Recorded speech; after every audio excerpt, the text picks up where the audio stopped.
Don't need to run that twice. All right. Thanks for joining us, folks. You are watching Talent Talk, and I am your host, Gary McLean. Before we make our introduction to our next guest, I just wanted to make one quick note, just in case you missed our Facebook message earlier this week. Super excited to announce that we now have a full guest roster for the remainder of season two. This is exciting for a couple of different reasons. One, that the show started off as something I did every other week. So I usually had a week gap in between shows. We now have enough interest and guests on for the show that we can do this weekly. So we will be doing this every week up until December 12th, which will be our season finale for season two, and then season three will start up in the new year. The other thing that I find exciting about this is our current roster for the remainders of the season is, in my opinion, absolutely stellar. And our next guest is absolutely no exception to this. She is a theater actress from the UK who made the transition to Calgary quite a few years back. And I had the luxury of working with her very briefly on a 48-hour film challenge. And then she made the transition to Vancouver, which is definitely a tougher market for any of us actors. But she's making strong strides, and she is one of the hardest workers out there, always working to improve not only her acting ability, but adding stuff to her skill list, such as combat training, dance, whatever. She's just nonstop workhorse. So please join me in welcoming Victoria Souter. Hello. Victoria.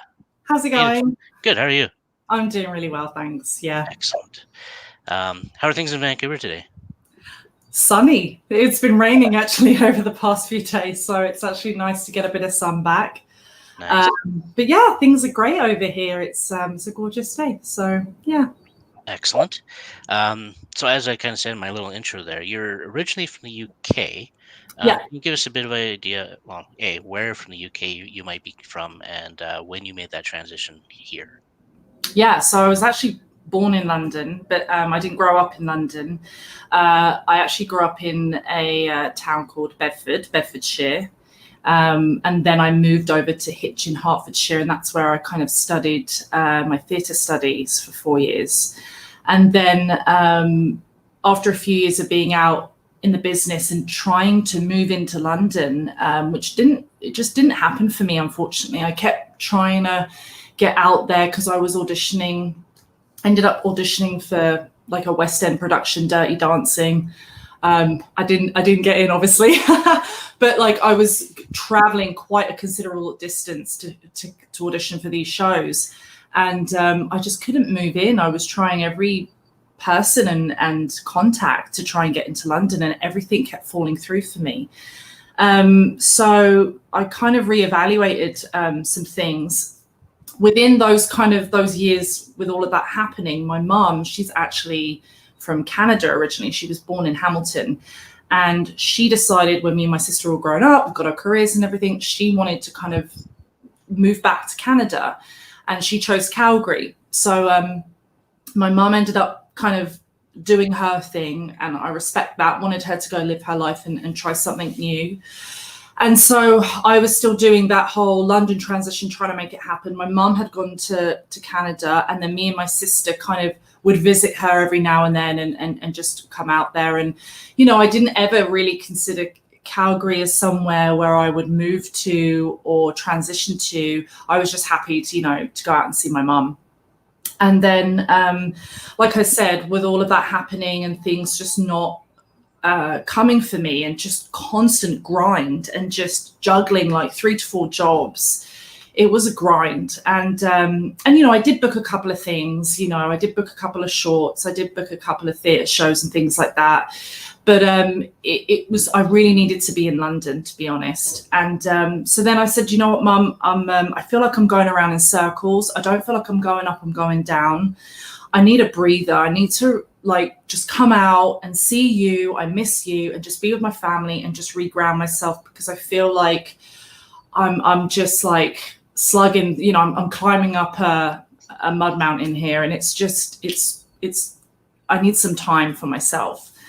So I literally called her and said, I'm coming out, and I booked a one-way ticket. And, you know, I had my dad and my sister and my grandparents at the time, and everyone was really shocked, happy for me, but also like sad at the same time. All my friends were, it was all bittersweet, right? And so then I ended up just booking a one-way ticket, and I gave everyone kind of a month's notice, and then came to Calgary. Didn't really investigate anything about like the kind of training you can get there or shows that are shooting there. I literally was going there to kind of unwind and recoup and ground myself. I didn't have any intention in acting or theatre. I was just like, I need to get out. And so I ended up staying, falling in love as one does. And yeah, I ended up staying in Calgary for about 6 years. And with my ex, I was with him for that duration as well. So, and then once I kind of found my feet, because I had to get my, because my mum was Canadian, it wasn't easy transition for me, but I still had to do all the paperwork and get everything sorted. And it really does take time. And that took me about, I think, 6 to 8 months, which doesn't seem a long time, right, to get it sorted. But I couldn't work. So I was kind of twiddling my thumbs after a while, being like, okay, now I'm really getting itchy feet. But I reached out and made friends and whatnot. And then I started to really fall in love with Calgary, and just the city and the people, and just how clean it was and how spacious it was. I guess coming from the UK, everything is kind of squished into one, and houses are really kind of tight and on top of each other, and the roads are more narrow and things like that. So I'm actually just going to shut my door. There's some drilling starting to happen. Give me 1 second. I don't want it to get any louder. There we go. There we go. It might get a little bit louder, but yeah. So I came. I established myself in Calgary, got everything sorted, was a Canadian citizen, and then I started investigating training. So I actually did some community theatre while I was there, because I just wanted to get in something. And I did a lot of work with Scorpio Theatre, and they are such a great group of people. Like, hands down, if you ever need to do theatre and you're in Calgary, there's such a caring, fun, pushing you kind of group in a good way. And I did a few plays with them, and it was great for me. It's exactly what I needed. And then I started to establish that Calgary had. It did have a TV and film scene and commercial scene there. So then I was like, okay, well, if I'm going to kind of make a nest here, then I'm going to start, thinking about an agent and the TV and film training. I had a little bit of TV and film training in England, but it really wasn't enough. I still was very lost in terms of, just all the technicalities of like the audition room, the camera, your readers, your eye lines, all of that, and bringing everything in and trusting that you just deliver, and you don't need to kind of deliver to the 8,000 people and get the person at the back of the room, you know what I mean, which I'm used to in theatre, and quieting everything down. So I actually approached Company of Rogues, and well, I mean, they're just awesome. I trained with Stacey Harrison, Joe Norman Shaw, Christiane there as well, and just a number of people. And I did like Meisner and scene study and camera and advanced camera and hero's journey. I just did it all. I just did everything. And I did the courses like twice over, and then I'd move over to like the higher course and then do that twice over, and just keep just at it nonstop as much as I could with work, and so forth. And they really did help me understand, the TV and film industry and all the technical things, and, about the kind of the machine within the TV and film, and how you kind of navigate from theatre to that. So they really did. I felt like I was birthed from the Company of Rogues when it comes to like TV and film training, for sure, hands down. Like, I'm forever grateful to that lovely company there. So acting school. So once I kind of, in the middle of my training, I ended up getting an agent, and then I was auditioning for things, and then I landed some fun projects in Calgary. I did a Hugogram, which was super cool. And then I did Legend of the Lich Lord as well, and just some really fun projects that just really made me quickly understand and put all of that training into use. And I just had a great time with it, really. And I learned quickly, the pace of things on set as well. It's all very good in an audition room and scene class and things like that. But when you're on set, time is money, and you gotta be ready for change and weather adjustments. And now suddenly we're shooting this scene, or we're changing this around, or here's some more lines, so you got to be ready for that. And then after kind of 6 years in Calgary, unfortunately, well, not unfortunately, actually, it's a good thing, but me and my ex, we split up. And then that's when I was like, okay, I really don't have anything holding me back to Calgary. And I had thought about Vancouver 2 years beforehand while I was in my relationship, but it just didn't. Yeah, I guess I was held back a little bit, or just things were just too complicated for me, and I just didn't have the courage, or just didn't do it. And I wouldn't say it was a regret, because things happen for a reason, but there was just lots of things happening for me, and I just wanted that support to go. And I guess, I just didn't. So I stayed in Calgary and I kept doing my thing, and I had jobs, and I had a really good job at the time and whatnot, supporting me. And then, when my relationship ended, that's when I was like, okay, well, now I'm really ready to go and conquer like a larger city where things are really moving and happening, and it's a different beast out here. So I just packed up and drove out here. Like, it seems to be my thing. Like, once I have a kind of a goal, it's like, it's done. I just jump on it straight away. So sometimes I don't think, and I just do things.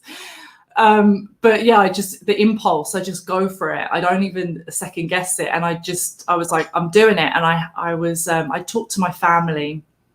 But at the time, my stepdad really helped me, because he was like, you got to set a date, Victoria. Like, you're talking about it, and I know you want to do it, but you got to set a date. If you don't set the date, then the goal is not there. And now you've got something to work towards. And whatever happens, you're going on that date, rain or shine. And we were having a glass of wine, and I was like, he was like, just set a date, just pick a date. And I was like, okay, March. I was like, April 1st or March 29th. I was like, April 1st, we picked that like solid date.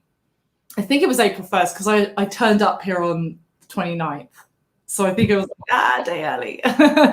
But anyway, we picked the day, and then from then on, it just was like fuel, and I did everything possible to make it happen. And, I had lots of support, but there's obviously some opinions of like, you're not going to survive out there. It's tough, the rent, and you're going to be lonely and all this stuff, because it was me, myself, and I tend to, like, when I hear stuff like that, I tend to be like, okay, well, now I am really going to go for it. I just find it like, yeah, please give me that challenge, because now I'm really going to do it. And I moved out here, and my lovely, gorgeous best friend, Dana Stoutenberg, she was a rock. She was out here in Vancouver. She's done the Calgary thing as well. And she's originally from Vancouver, but she'd been in Calgary, and she came back to Vancouver, and she'd already been out here, working this beast out here. And I'd been contacting and talking to her. And then I ended up coming out here before I moved on a research trip, and also finding like apartment hunting. And she helped me. Like, we drove around and we're knocking on every door. So we did it for 3 days straight, just knocking on doors, calling numbers, making appointments, just like back to back. And eventually I found a place, but it was a bit of I feel like things always like there's always like something. It's never a smooth journey. I think everyone can relate to that. Like, oh yeah, I just got this and this happened. I'm like, no, there's always a story with Victoria on how she got it. But yeah, they ended up losing my application, bless them. But they found it. But it was just a bit of a stressful time because I kind of made a vow that I wasn't going to leave Vancouver without putting a deposit down. And I hadn't on this because it was like, no, we've got some other processes to go through and things like that. You're going to have to wait, which was fine. But I was like, damn it, I wanted to really put down a deposit and have something secured. So I go home and I'm like, yes, now it's done. Now it's just a matter of packing and getting organized. And then there was like some complications when I was like in Calgary with it. And then I denied all the other applicants because I really wanted this place. And then I was like, I'm now like dependent on that I get this place, and then I ended up getting it. But it was definitely a whirlwind to get the place. But it was great. It was great. And then yeah, I got my stuff packed up, drove out, and then here I am. That's kind of my story of kind of how I got here. Yeah. Quite the journey, it sounds like. Yeah. Yeah. There's definitely a couple points I wanted to touch on while you were kind of talking about that there. For example, so you said when you were in the UK and you were, you found it a bit of a struggle to find consistent work in the acting side of it. So are you finding that between Canada and the UK, it's actually easier here? Or yeah, I feel like for the TV and film, I mean, the thing is this, if I was who I was now living in London, we might have a different story. It's quite challenging to kind of, talk about that. But like, I guess for me at that specific time, I was like fresh out of theatre school, a little bit of deer in the headlights, right? Still like, what's this world all about? right. And like, oh wow, there's a lineup at 6 a.m. for Dirty Dancing, and there's like 200 people. Okay, like just and for me, I felt like it was just I just didn't have enough life experience behind me, maybe, or like enough no's, or I just found it like whatever door I knocked on was just shut. And I know it's like it takes time in the grind, but like I really got like I was trying to move out there and it just didn't happen. It's so expensive to travel into London on the train, and driving is an absolute nightmare, and traffic. It just, you needed to be there. I've got a lot of friends out there and they're all living in London when they're doing whatever they're doing, musical theatre, the film, the singing, they're in London, most of them. Right. So I think if I was to go back to London now, I think it would be a different story for sure, because I've got this like power behind me and this focus, and like I've got all of this training and education behind me. So yeah, I think for anyone that's in there, like I think just if I was to give anyone advice in England and they were fresh out, I would say make as many contacts as you can. That's something I probably didn't really realize about the networking portion, is that, I was just kind of, I've always been a bit of a lone wolf. And I remember just, doing it on my own and not really reaching out enough. And I think it's very important to reach out, like constantly, like reach out to friends, network, go to events or online events, but make those connections, because you just don't know who they know, and can open a little door for you just to help you climb, a little bit of, a couple of steps on that ladder. So yeah, I hope that answers your question. It does. And you touched on a topic that we've mentioned a few times on a few different episodes, and that's the networking skill, and being able to reach out and make those connections. And I can imagine being somebody who's always been the person to do, help themselves and not feel the need to reach out? That must have been pretty difficult for you to actually break out of that little shell, I guess, and make those connections. Yeah. And is that something that I'm assuming you're still working on, because I know I am, but um, do you feel that's grown since you've been in Canada and you're Oh, better at yeah. it? Yeah. Oh, yeah. Like soon as I got my confidence, I think it was a confidence. Soon as I got,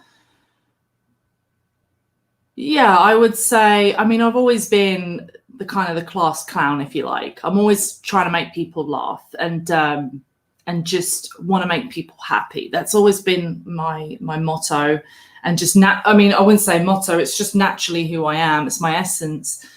And so I feel that, yeah, definitely I would say Calgary, Company of Rogues, you know, really did help and provide so much of that confidence that then I was like, you know, I felt like I'm just going to do it. And then soon as I was like in Calgary, I was always reaching out in indie productions and getting confident in like my audition submissions and being like, you know, it's tough, right? You want to get to know people, but you need to see their body of work. You need to trust them as well. It's a two-way thing. And yeah, I feel like Calgary really did kind of birth me that. And then when I came here, there was a little bit of a step back, because it's like, okay, wow, this is a way bigger city and there is way more things happening, way more casting directors, bigger shows, different tones, commercials, like all this stuff happening out here that was just like, bam, ready to go. So there was a bit of a, whoo, okay. And then I'd say like, now, you know, in my last kind of year or two has really been like, you know, me approaching and networking. I've always been a little bit like that anyway, to be honest. I've never been shy, but I'd say, yeah, Calgary kind of like helped birth that. And then Vancouver, once I got kind of my bearings with everything, then I was just on fire. And I was like, I was going to the cold reads. I'm networking. I'm calling up my friends. I mean, like, let's read a play online. Like, let's just do stuff, you know? So yeah, I'd say Calgary would like kind of really did accelerate that for me. Yeah. Right. So again, you were probably fairly young when you finished theater school in the UK, I'm assuming, or at least young in I've got my mother's genes. Let's just. But I'm just wondering if you found the personalities within the film industry or film/theater industry between the UK and here are different. Just the personalities in terms of how people are willing to interact with you and how easy it is to group with somebody and say, "Hey, let's do something." Um, I'm just kind of curious because it's a different culture, right, as well, to a certain extent. So I'm just wondering if there is a bit of a difference there that you've noticed. Yeah. It was a very long time ago, but I only really did more theatre than I ever did TV and film. I wouldn't say TV and film. I would say I did one film there, but I did mainly the theatre auditions, and it's cutthroat. Like you gotta have tough skin, and I was lucky enough to be trained at a theatre school that taught that from the very beginning. I feel extremely lucky. Like I've always felt that the whole like, you know, you got to have tough skin kind of motto and take a lot of no's and don't let that affect you. I mean, it changes within time and where you're at with your career, but my theatre school, Hertfordshire Theatre School that I went to, that school, oh my word, Kirk Foster and Joe Foster, the two owners there, they absolutely kicked my ass and I loved it. It made me, I was never affected by no's when I got out of theatre school. It was always like, oh man, I really like that project, but moving on. It was always that. I've never like cried and like been extremely, you know, like deeply affected and kind of, you know, altered because of that. So I think, you know, every casting office and person is different, right? And it depends on the day, you know, everyone's got stuff going on. I feel like it's tough because I never really did any of the TV stuff there. So I can't really compare the casting offices to that. The only thing I can really compare is theatre, which is like, get in, know your stuff, know your song, know the key you're singing in, you arrange your tempo, you have your sheet music ready, and you are ready to go, and like, let's go. And same with the monologues, same with the dancing. It's like, let's go. What's holding you back? Like, move it. It's like, it's energy. But it comes from a place of passion and wanting you to do well. But my theatre school was like that. So I hope that helps. Yeah, I don't really have any knowledge on the TV side of things because unfortunately I didn't tap into that in the UK. Yeah, no, that's fair. So moving here, you kind of made the comment that you're able to, or taught in a way, to have that tougher skin. Like, I know for myself, even I'm much better at it than I was before. But do you leave auditions thinking I could have done this differently? I could have done that differently. Like, do you kind of kick yourself a little bit for certain things you may have or haven't done in the room? Of course. Yeah. Of Okay, I course. was just curious. Yeah, definitely. I think now is more of a mindset shift. You should tap into some mindset workshops with Joe, and his last name's left my mind, and I'll find it. But there's a mindset workshop things that have been happening, and it's like having the same mindset as an athlete and treating things like that. And I feel like this past year, my mindset, I mean, even if I've thought like that, it's a second. I don't let it affect my whole day and ruin my week and affect my, you know, I go see a friend and then I'm like, hi. Yeah, fine, I'll order a wine, fine. You know, I don't let it like bleed out into anything else. For me, it's the thing that I struggle with is when you get a role that you just fall in love with, and the writing, and you look up, you know, the producers and the directors, you're like, wow, this just seems like such an awesome project. It's a great show, it's funny. This role is me, it's a British role, like, you know, all of the stuff. You're checking all the boxes and then you just don't hear anything, nothing. And you're like, those are the ones where, you know, I have to kind of like, okay, Vic, let it go.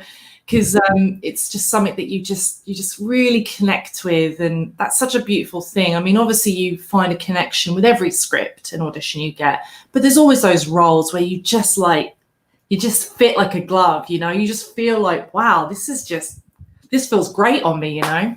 Right. And some are a little bit more of a stretch depending on the character. You know, it could be set in like 20,000 years ahead, and you're like, okay, well, you know, you have to do your interpretation of that.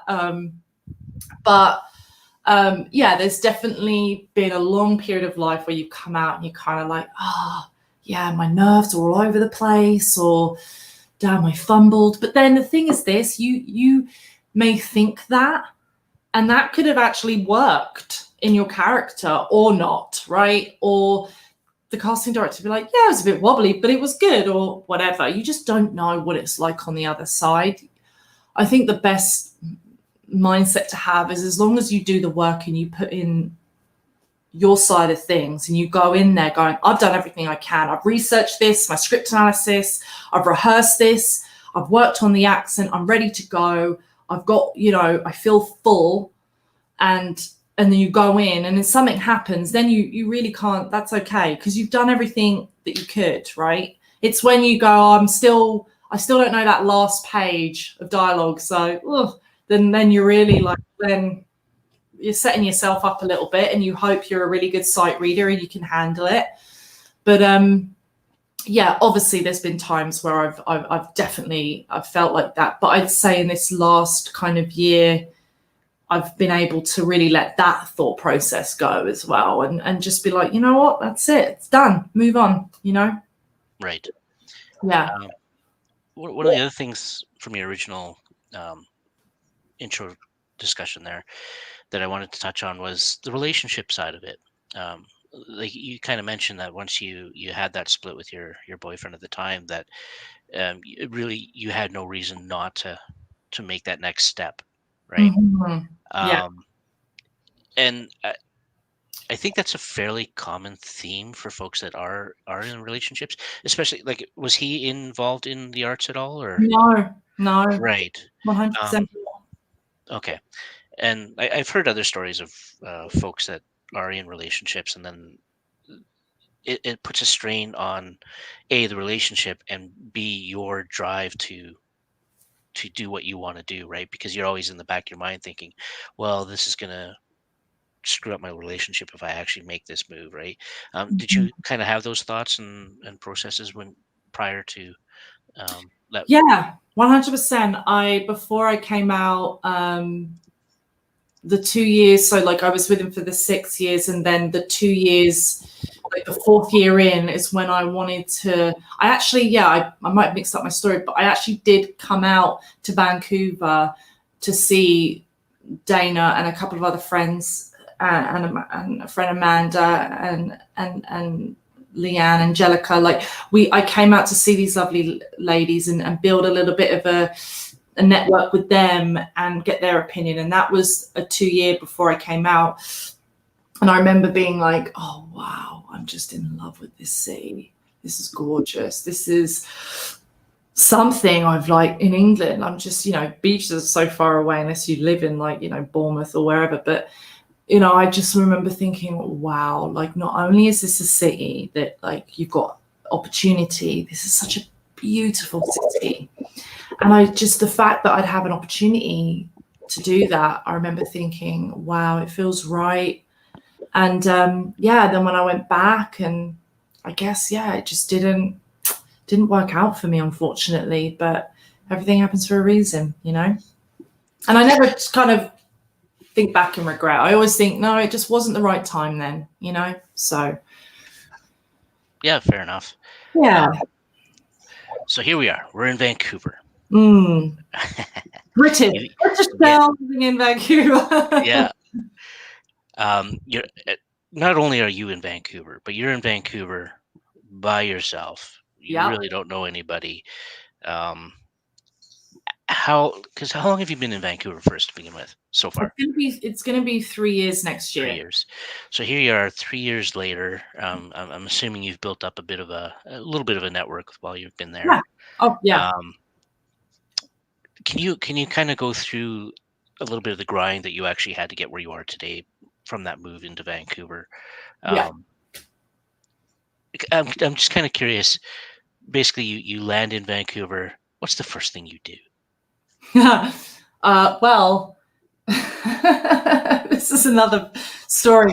When I came, I had the movers have my stuff and to meet me out here, and they were actually going to be meeting me the next day, and I was just gonna like sleep on, I don't know, the floor. Oh my god! Oh no, my Dana she was saying to me like, we've got a blow up bed or whatever, because she actually lived like close by.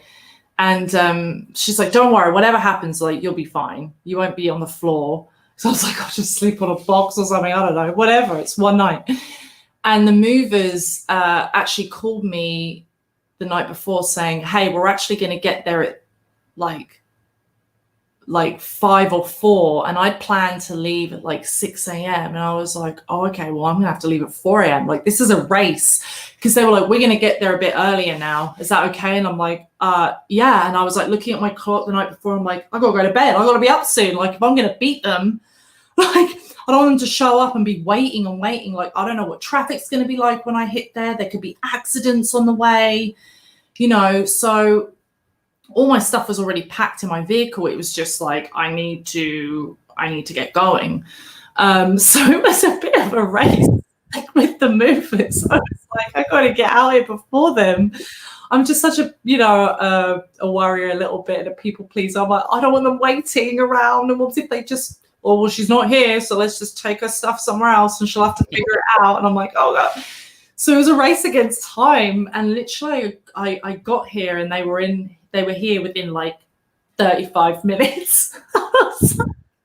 Oh, it's such good timing. But I was like, thank God I beat you guys. And yeah, they just like put in my stuff. And they're like, yeah, okay, cool. And I'm like, actually, can you stay and put my bed together, the table together? I was like, I'm on my own. That's what I mean. I'm a bit forward like that. I'm like, this is what I need. Can you do it? And so, yeah, they helped me with that stuff. And then I was actually working for a company called Black Line Safety, which, again, close to my heart, great company. And I actually was working from home. So I actually transitioned from the company being onto a contract and working here from home. So I was lucky to have that job and have not my own hours, but I had hours I had to do in the day. So I had that to set up and get going. So my focus was on that, really. So yeah, I had a real kind of office, well-paid job at the time. And then it was a matter of, oh, sorry, I just knocked over my thing. And then it was a matter of, okay, I need to find an agent, figure out some classes, get my bearings, with the studios. So for me, I was talking to my friend, being like, where are all the casting studios on the map? Okay, I need to know where all they are and who's who and whatever, and went through that. And then I ended up getting an agent. And then, yeah, that was a grind though. Like, I've never had like multiple agents be like, yeah, we all want to meet you. Like I only had like 2, if that, which is great, right? It's better than nothing. But it's always been like, okay, well, you've got to take what you're given to. And that's no disrespect or any down talk towards an agent. It's just, some people are like, yeah, I had like 10 meetings. I'm like, cool. I had 1 and I went with them. And that's fine, right? It's fine. And it worked out great. I had, it was good. And for me, it was like kind of touching back to the British. It was me understanding like the American accent and how important that is. And I coach with David Lorraine. He's also become a really, a good friend of mine as well. And I always go to him. I call him up, on the Skype, and I'm like, okay, I just want to run this by you. It's very wordy. There's some, it's fast paced, and I'm like trying to get my mouth around these words, and I just want to run it with you and work it with you. And I do that. So for me, the biggest thing, for the grind was making sure my American was on point and making sure that confidence and just, it's just trial and error. You just throw yourself in and then you figure it out. But yeah, the biggest thing was, it's the confidence. You just got to go in there and own that room and just know that people, it's a collaboration, and on the other side of the desk, they want you to win. They're rooting for you. They're not working against you, and it doesn't matter whatever vibe you're feeling off them. Don't assume that like they're not really talky today. No, don't assume anything. Like they're probably really busy and tired and been working up late trying to figure out castings and submissions and and they just want to find the one. And we really have to remember as actors, like not to take anything personally or assume anything. Just go in there, be you, and do the work. And so for me, it was the accent, because they can sniff it, so you really have to be on the ball with that. And network, being someone being on my own, I did have friends, but my family always kind of in my ear supporting me, but I didn't have kind of anything. And you really just need to just go for it. Like,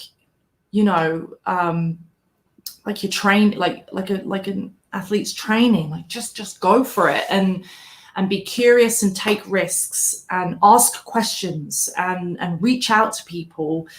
because suddenly you start making friends, and then those friends have a producer and then the director, and they're looking for a female on their short, and you're like, oh, I'll audition for that or whatever. And, you know, so I feel like the biggest grind for me was, the American accent, making sure that was on point. And being free, because I actually felt a little bit, the most challenging thing for me was being British, because I was like, is this going to work against me? You know, as soon as they hear my accent or know I'm British, am I now going to be pigeonholed and not be considered for American or any kind of other types of roles or anything? So that was a huge like hurdle I had to get over.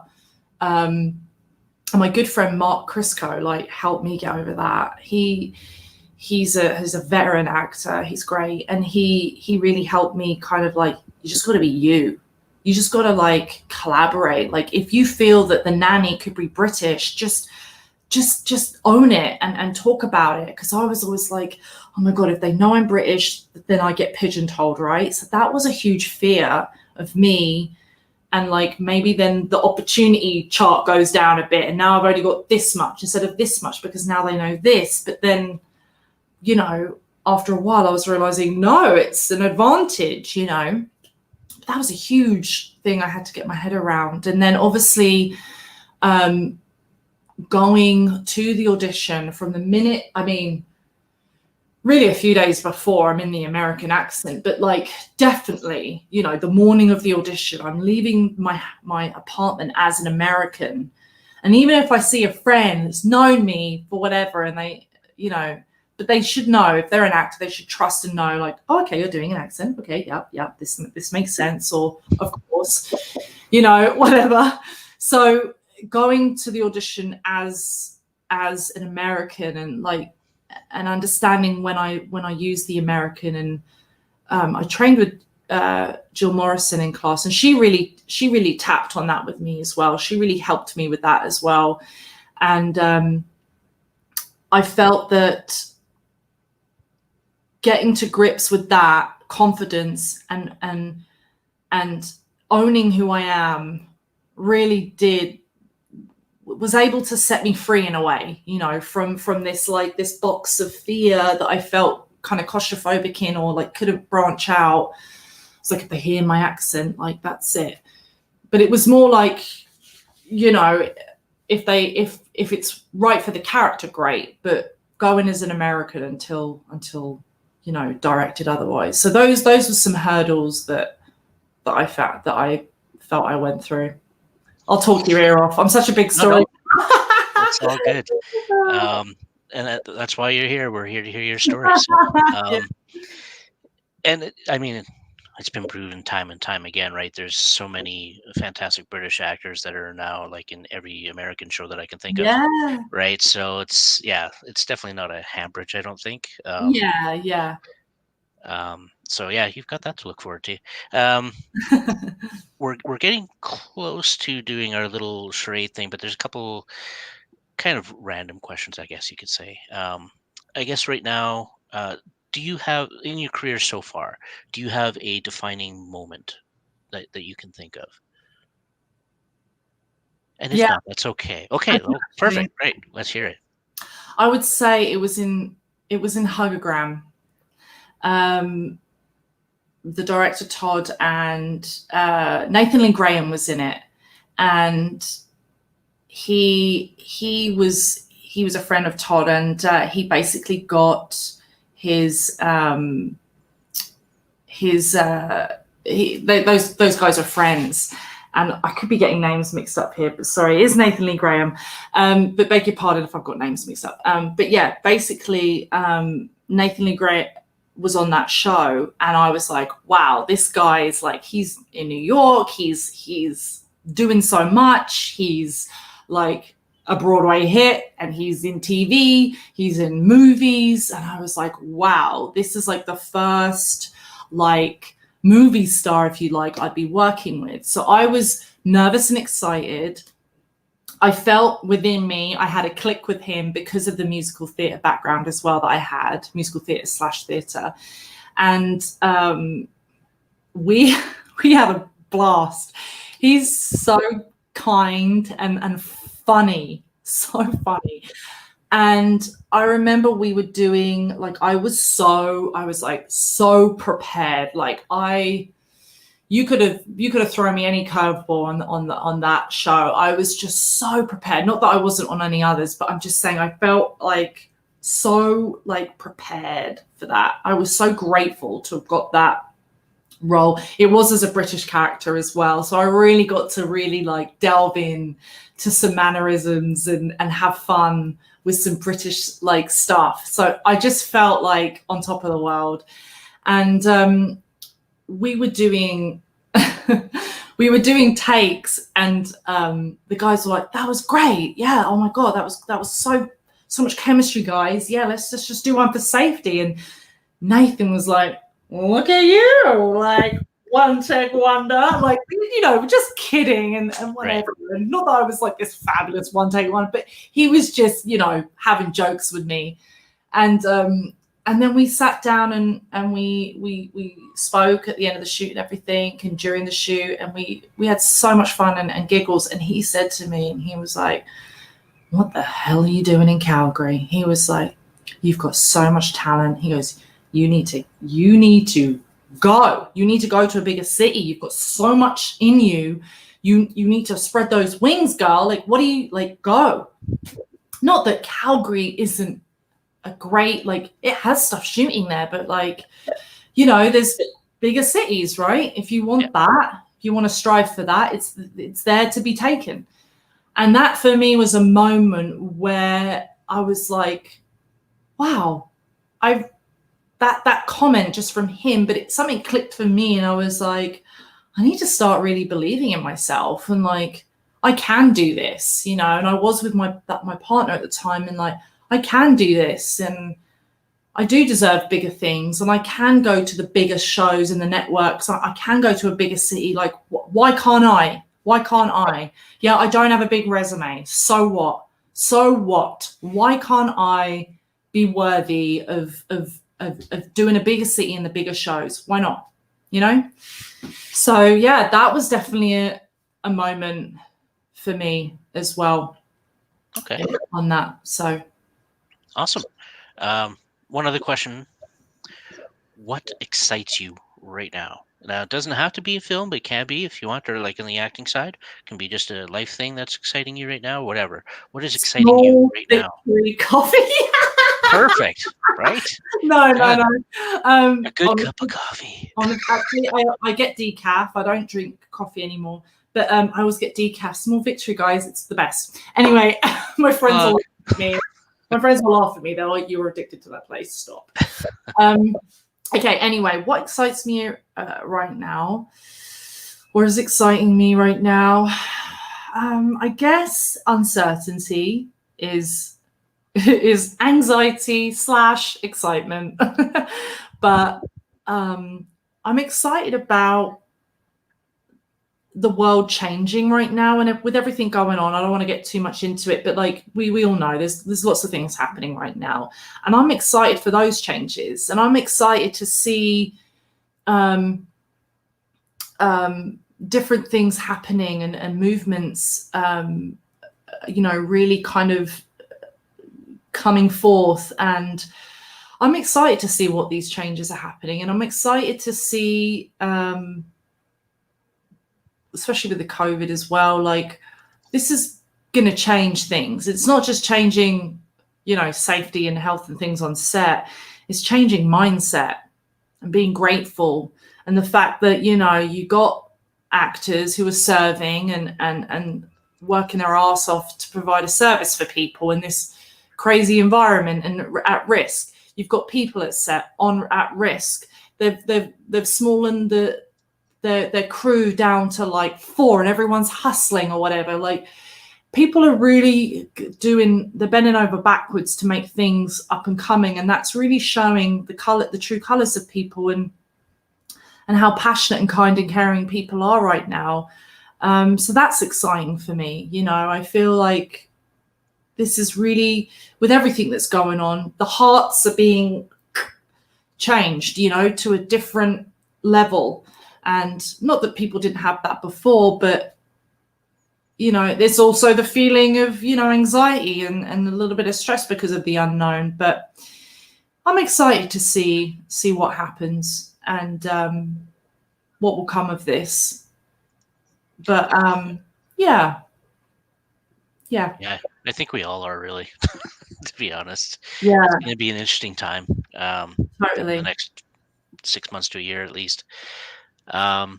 No, awesome. That was great. I'm actually kind of sad to say we didn't really get into any of your projects. Well, We were just chatting. So, well, yeah, it's slow times. fair enough. Yeah, yeah. On a quick note, like, do you have any current projects that are maybe coming up that you're looking forward to, or No. is it just I'm perfect? kidding. Okay, that was quick and easy. All right, moving on. I'm proud to admit it. No, that's great. If you're up for it, we'll start on our little phrase challenge. I don't know if did I send you the link for that, by Yeah, the way? I've got it. Perfect. Random phrase generator. Awesome. You can actually change the quantity on the left side there. I think it just shows 1 right now. Oh, and I can And change it to.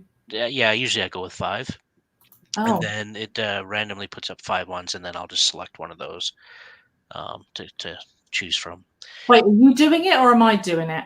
I always let the guest go first, so you'll be the one doing the charade. So I'll just explain it for you and the guest as Okay. well, or the viewers watching. So yeah, essentially it is charades. You'll look at those phrases that you got on the right side of your screen there, and Love it. choose one that you're comfortable with, and Love it. you'll have 1 minute to kind of charade it all out. And it's literally, it's like 3 words, first word. I'll give you full screen as well, so folks can focus on you, and um, yeah, just try and trade it out. There's no verbal cues or anything like that. Keep it clean. Keep it relatively clean. I mean, it's not necessarily a I do rated TV improv. show, but yeah. Yeah, I do improv, and it's just it's always below the belt when I'm in the class. And that's okay, honestly. Like I said, we're not a G-rated show or anything, so you can have some fun with this for sure. I'm just getting my stopwatch ready here. All right. There we go. And yeah, so you let me know when you're ready. The button. By the way, for the folks that are watching, please feel free to join in and take your guesses. The one thing I will note is there is a bit of a delay from what you and I are doing, Victoria, to what people see. Okay. It's between 5 to 10 seconds. So once we're done, maybe don't say the answer right away if I don't happen to guess correctly, and then we'll give them a few minutes to kind of post their notes in there. I'll do it really slow. No, I'm kidding. Oh, that'd be. Have you ever done this, by the way? Watched videos on YouTube in like half speed and stuff like that? Oh, well, like half the speed. Yeah. Yeah. Oh, it's fantastic. Yeah. I felt like me, sir. I've seen a couple of things myself, and man, I sound like a drunkard. Jeez, doing that. It's kind of fun to watch. Anyway, right? Exactly, right. Okay, so yeah, if you're ready, you just let me know, and I will hit the start, and we will get started. So, first of the phrase challenge. Okay, Joy's going first. Oh dear. Oh wait, do I have to do the word thing, or am I just? Yeah, you can do like 3 words. Hold up your fingers or how many words. Yeah. Okay, 4 words. First word. Hit. Punch. Oh, okay. Hit, punch. Sounds like. Buzz. Sounds like. Oh, sounds like buzz. Buzz. Fuzz. Punch. Okay. Right, let's. Yeah, I'm sorry. I'm just not there on that one. Okay. Sounds like yes. No, I can't do that one. It's all good. Okay, let's go to Second word. All right. Around. Okay. First word.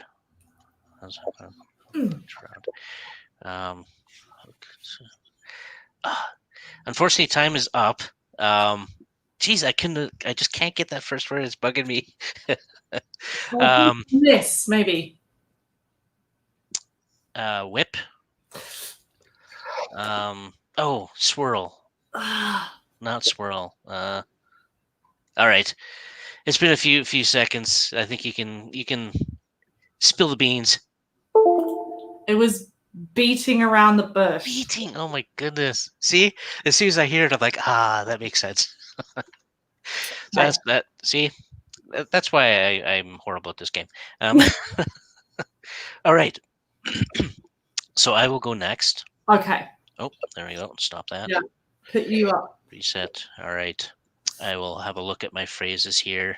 I can't see you. No worries. I'll switch in a second. I'm just choosing my phrase here. Ooh,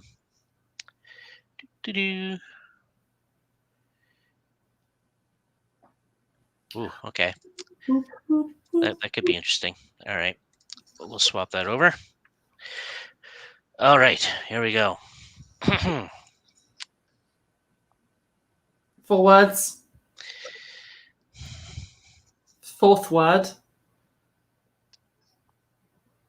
Writing. Drawing. First word. Running. Jogging. Sprinting. Walking. Speeding up. Speeding. Rolling.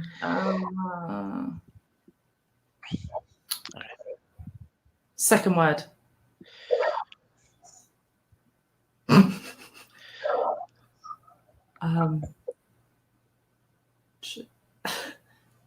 Arrive. Enter. Planted. Landed.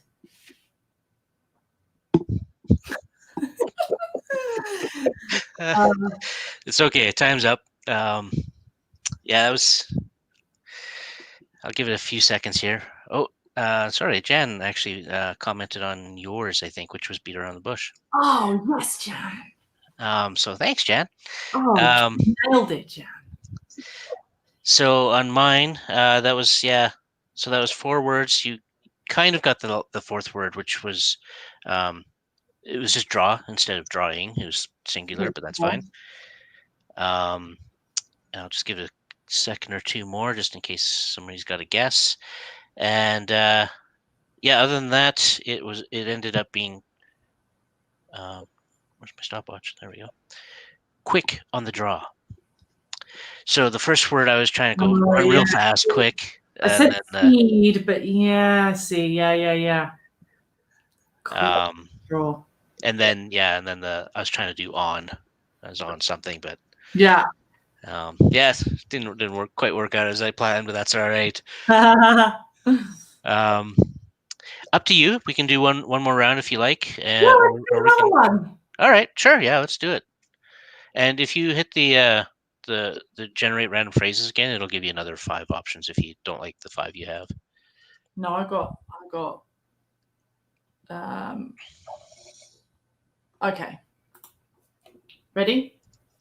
Oh, I better switch it to you. There we go. That'll help. Okay, go for it. 4 words. First word. Knock. Yeah. Okay. Second word. You. Or me. Knock me. Knock point. Knock. It's not you, eh? Okay.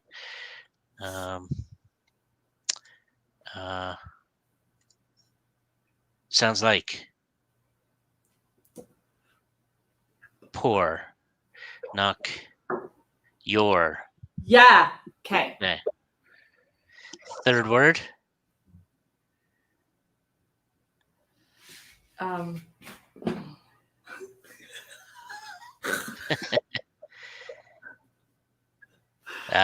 Knock your foot off. oh, okay. Sock. Knock your socks off. Yeah. Nice. Except I wasn't Wow. wearing socks. Yay, got one. Challenge. That was good. No, that worked out well, that one. All right. We'll see what I can do for you here. Hopefully I can do better than previous. Okay. So we'll try that one. All right, we'll switch it over. All right. There we go. Okay. 4 words. First word. Punch. Smack. Hit.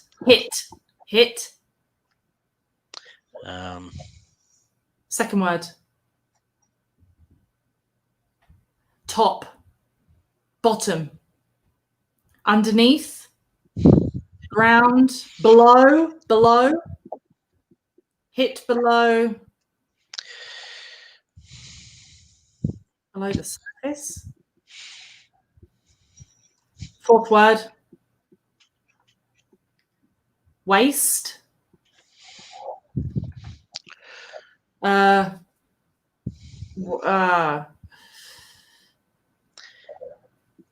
Close, Jan.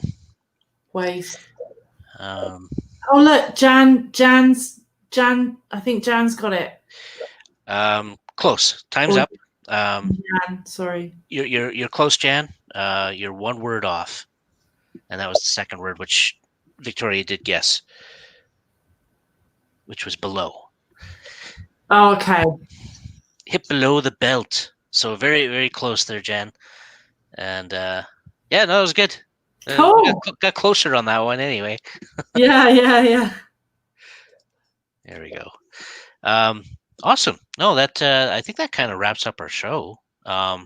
So thank you so much, Victoria, for joining us. You're welcome. Once I kind of sign off here, I'll get you to hold on for a second. We'll chat briefly after the show. And thanks for the folks who came in and joined in and watched, and hopefully you enjoyed the show. Like I said at the beginning of the show, we've got a really good cast list for the remainder of the season. So if you do enjoy the show, please tell your friends, have them come in on Saturdays at 11 Mountain Standard Time so we can have a little bit more interaction, because that's as much as it is about the guest, it's also about the folks watching and getting their participation in it. So thank you again for joining us, everybody, including Victoria, and best of luck, Victoria. Thank you. And yes, hopefully everything starts to pick up in the film side here soon, because I know I'm itching to get on set myself. So it's been a while. Jan made a comment. Thanks, Jan. Thanks for listening and tuning in. Yes, thank you. That. Thanks, Jan. Jan's one of my favorite guests. She's like, or viewers. She's always here and she's always positive. That. Yeah, she's great. She's rooting for everyone. I love it. Absolutely. So yeah, thanks again. And next week, you know what I really failed to do, and apologies to Victoria for actually failing to do this. If you want to find out more about Victoria, you can either check her out on her Instagram. The key thing you need to remember here is the Victoria Souter. Is it Souter, by the way? Yeah, you've actually pronounced it right. Well done. Woohoo! I guess I should have checked with that before. You've won a car. No, yeah, perfect. So yeah, the thing you need to remember for Instagram is Victoria Souter. Just check her out on there, and you'll find her. You can also find out videos. What's that? Sorry. Check out my dance videos. Oh yes, that's right. She has her dance videos from her dance classes. So that would be kind of fun to check out. And also, if you want to find a little bit more about her acting stuff, you can check her out on IMDb. Again, if you just search her name, really, you'll find her on IMDb, or you can type out that little number that's there. Um, Yeah, I know.